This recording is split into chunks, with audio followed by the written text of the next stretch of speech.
Hello, third graders. We are going to be talking about how to make change.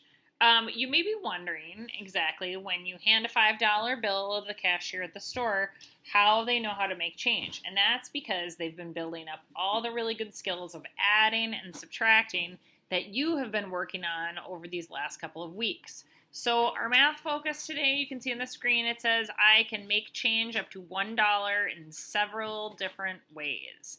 So, what we are going to be working in order to figure out how to make change, you need to know how to add and subtract money. So, that's what I'm reading right here. I said in order to start talking about how to make change, we need to know how to add and subtract money. This is what we are going to practice today. So, I helpfully wrote that on there already. I should have remembered that, but still. Anyways, so it says right here, I have this problem right here. I said, you buy a toy car at the store. It is $1.29.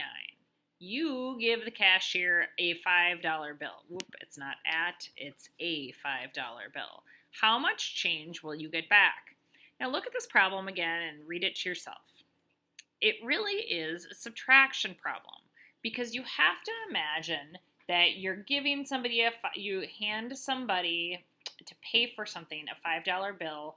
The cashier knows it's $1.29, so they have to figure out how much change we're getting back from them. So we're subtracting $1.29 from the amount of $5. So we can work on that here. When you set up an addition and subtraction problem with money, the first thing you need to know is you always need to line up the decimal points. That's the number one thing that needs to be lined up. No matter what, those decimal points need to be lined up. So that's what you focus on. Then we're going to do the same thing here where we have, where we're subtracting. Now, the problem is that I'm unable to show you how to regroup with all of these different clicks, so you're just going to have to trust me that I know how to do my math. So we can say 10 minus 9. I know that because I can't do 0 minus 9, so I have to regroup and I'm going to have to borrow all the way over from that 5.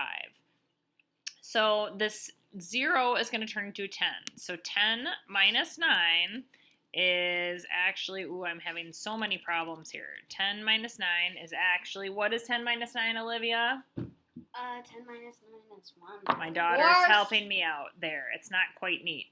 Then we need to pretend that we've turned this 0 into a 9. So 9 minus 2 is what, Olivia?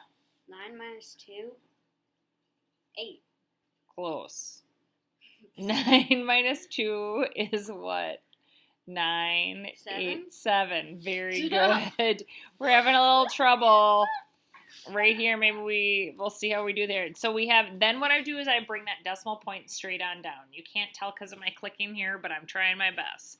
Then we had to pretend that this 5 right here was crossed out and it turned into a 4 because we had to regroup out of that. So 4 minus 1 would be 3. So our answer, we're wondering how much change we get back. It would be $3.71. So if you set it up, it should more or less look right under there. So you'd be getting $3.71 back. Now let's look at a two-part problem. So I'm going to kind of scroll on up here and show you. So it says, Anissa bought a candy bar for 79 cents. Peter bought an ice cream cone for $2.79. They paid with a $5 bill. How much change did they receive?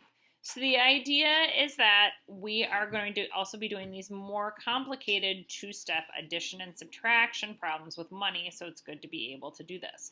So the first thing to figure out how much the total cost of their items were is we have to add the candy bar that Anissa bought together along with the ice cream cone that Peter bought for $2.79. So we're coming down here to add.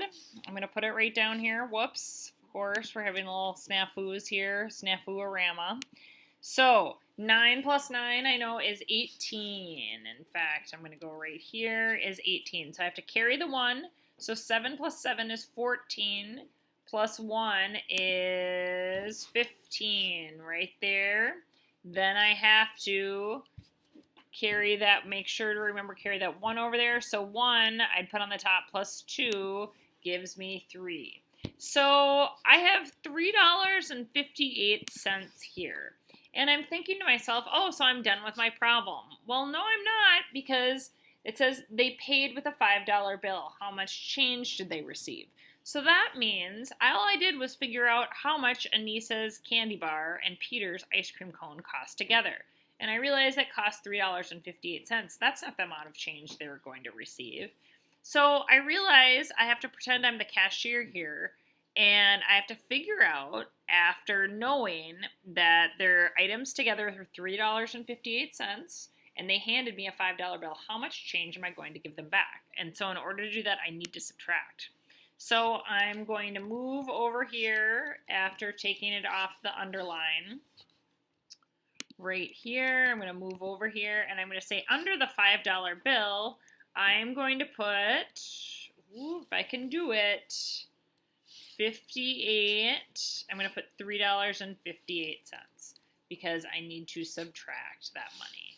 This isn't working out perfectly, but we're just going to have to pretend it is. How does that sound?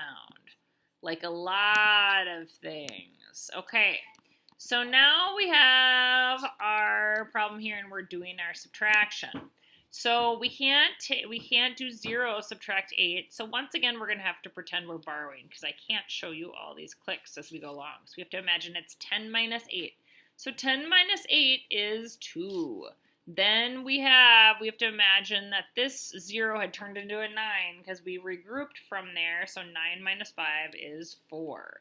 Then I'm bringing that decimal point straight on down because that was what we need to do. Then this 5 had changed to a 4 because of the fact that we had to regroup all the way over there. So now when we do the subtraction, we can see that the cashier needs to give Peter and Anissa $1.42 and change. So these are the kind of problems you're going to be looking at for our standard of making change up to $1 in several different ways. You need to know how to make change. You need to know how to make change first by adding and subtracting decimals.